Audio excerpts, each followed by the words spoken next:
Part 1. The night was supposed to be another lighthearted stop on Brad Pitt's promotional tour. He'd just wrapped shooting an emotionally heavy thriller and was booked to appear on Jimmy Kimmel Live, a routine guest spot, a few laughs, a plug for the film, and out. Brad had done this 100 times. But what unfolded on that soundstage would become one of the most infamous late-night moments in television history. As Brad walked out to roaring applause, everything seemed normal. He hugged Kimmel, waved to the crowd, and took his seat. He smiled, maybe a little forced, but it passed. Kimmel opened with the usual banter, comments about Brad's looks, a dad joke about his age, even a crack about him being too perfect to be real. Brad played along at first, giving his trademark smirk and a few witty comebacks. But then Kimmel veered off script. "So, I gotta ask, how's the real drama going? You know, the ex-wife, the custody stuff, what was it in the tabloids last week? Therapy alpacas," Jimmy said with a smug chuckle. Brad stiffened. The grin faltered. "Come on, man," Brad replied, trying to keep it light. "I thought we were gonna talk about the movie." Jimmy laughed, not reading the shift in energy, or worse, choosing to ignore it. "Oh, we will, but people love the real-life Pitt saga. It's like HBO with better cheekbones." The crowd laughed nervously. Brad didn't. "That's not cool," Brad said, more directly now. "You know what that stuff does to my kids when they see it on YouTube the next day." Kimmel raised an eyebrow. "Hey, I just ask what people want to know." Brad leaned forward, no longer joking. "Or what you think will go viral tomorrow morning." Silence. The studio, always buzzing with laughter and applause, was now still. The band fidgeted behind their instruments. A producer made a subtle hand signal off stage, but no one moved.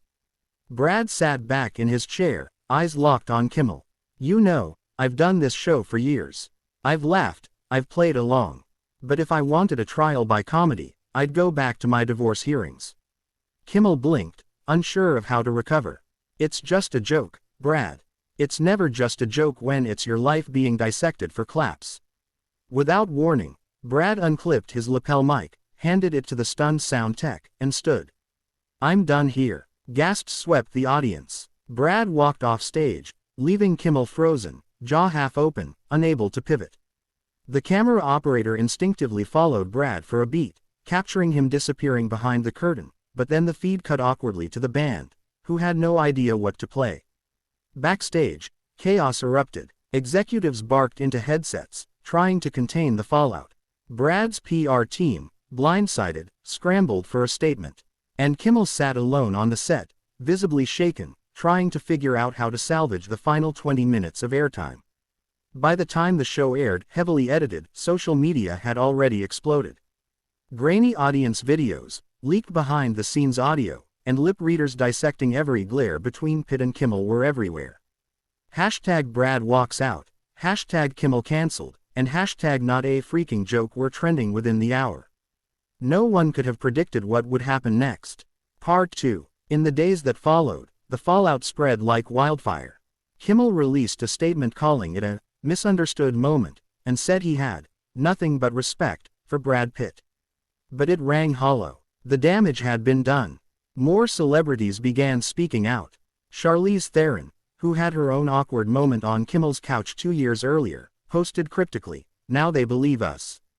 John Boyega tweeted simply, "Respect to Brad." Meanwhile, Brad remained mostly silent. He declined all interview requests, released no official statement, and quietly flew to France to be with his children. But the silence spoke louder than words. His decision to walk off wasn't about ego. It was about dignity. The public overwhelmingly took his side. Talk shows debated whether late-night comedy had crossed a line.